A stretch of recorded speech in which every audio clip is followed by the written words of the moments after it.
Thank you. Good evening.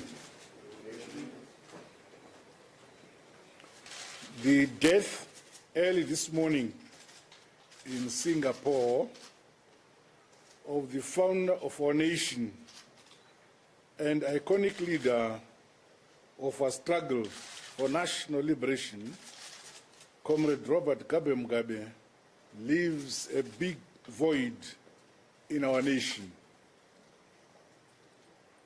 A veteran nationalist and a dogged Pan-Africanist fighter, Comrade Mugabe bequeaths a rich and indelible legacy of tenacious adherence to principle on the collective rights of Africa and Africans in general, and in particular, the rights of the people of Zimbabwe, for whom he gave his all to help free.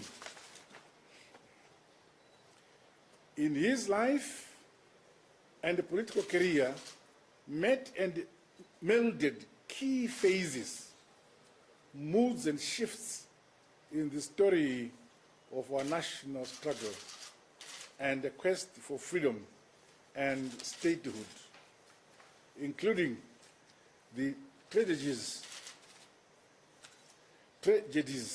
pains and rigors which underwrote that epic story. Incarcerated for 11 years in settler colonial prisons, he, alongside fellow nationalists who included late Father Zimbabwe, Comrade Joshua Nkomo, remained unbold and resolute, eventually escaping from the then Rhodesia in 1974 in order to lead and guide the resumption and escalation of our war of liberation at a time of its tragic setbacks and paralysis. Before long, and under his firm leadership, the struggle regained momentum, expanded and consolidated, transforming the patriotic front into a formidable, coordinated national liberation movement and a fighting force capable of waging one of the most grueling and protracted struggles in the South African region. Today, our country is free.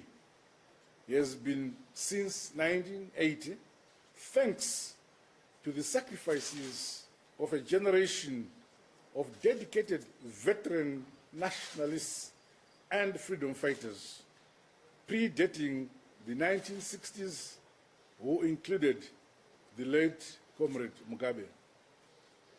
A great teacher and a mentor, the bitterness of long spells in incarceration and anguish of a brutal and a bitter war never extinguished Comrade Mugabe's forgiving inner humanity. That humanity shone and diminished throughout that season of war and forcefully asserted itself by way of the signature policy of national reconciliation on which our whole statehood was founded and built. Through that policy of forgiveness, Southern African politics took a definitive shift towards a just, post-conflict, multiracial harmony, which would be replicated elsewhere in our region and beyond. He thus wrought a lasting purge on nation building and statecraft for the world, making him stand out as such a remarkable statesman of our century.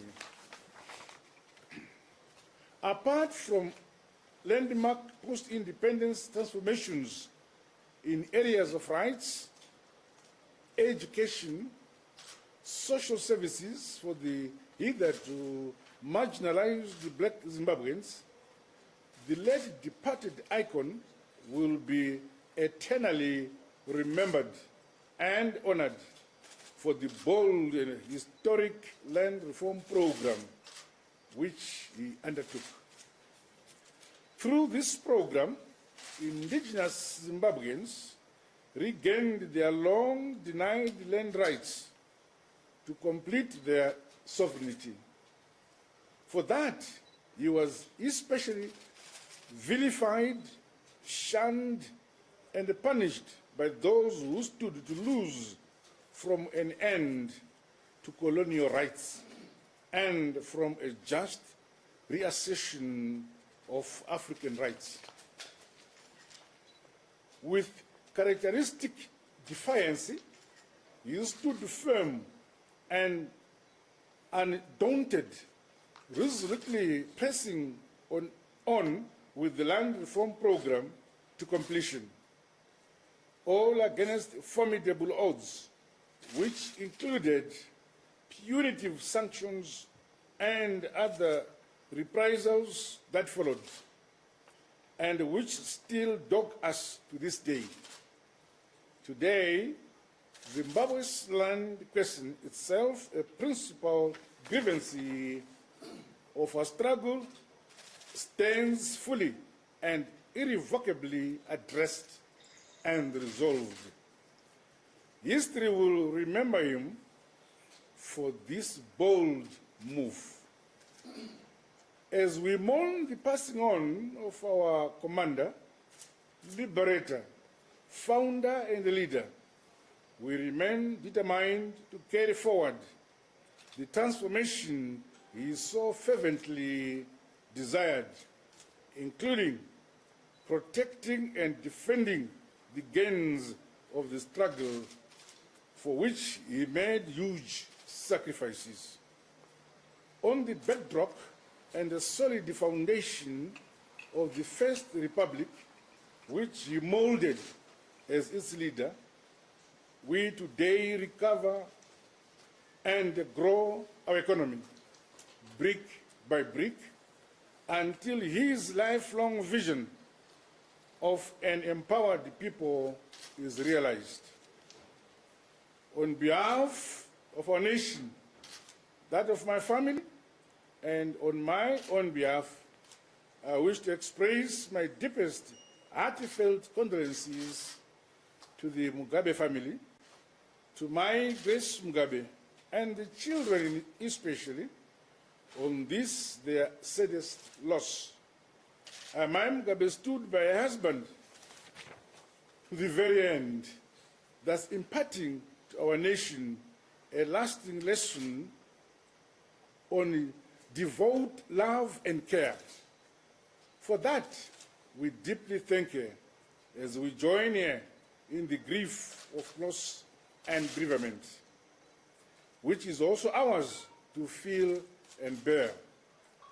ZANU-PF, the party which the late departed helped found, has met and accorded him national hero status, which he earned and richly deserves.